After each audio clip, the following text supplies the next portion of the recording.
our judges a second.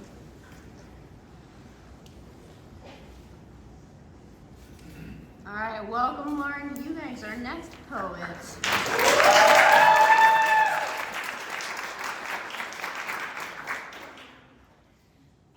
It is stressful to write a poem, a task laced with stress because I can't even get a single sentence out of my mouth without it meeting my own harsh duress, without picking the meat off of the bones of every letter I pronounce, dissecting every word.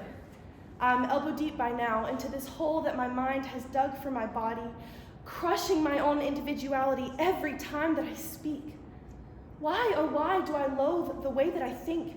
And why do I care so heavily about the way my words are strung? They say poetry is supposed to be fun. Now, I honestly should applaud myself for how I manage to always say the wrong thing. It's like word vomit gets spewed on everyone that I meet. I just throw up the first thing that comes into my head, and then my thoughts, they swim in this puddle of dread, and this alone keeps me awake for weeks on end.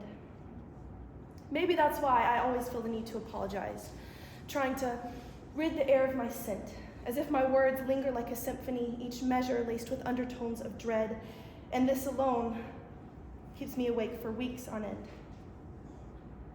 As if anyone else notices the faults in my dialogue. If I could, I would have someone write me a script, a professional perhaps, so I could come off as perfect. I guess this is why writing a poem is stressful, because the perfect poem doesn't exist. So I'll dedicate my days to observing those articulate girls, quietly noting their dialogue, poised and sweet. I bet it tastes like honey on the insides of their perfect cheeks.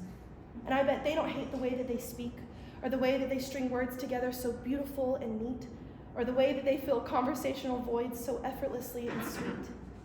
And I know writing a poem would be an easy task to complete for these girls whom I spend my days drooling over with envy and defeat.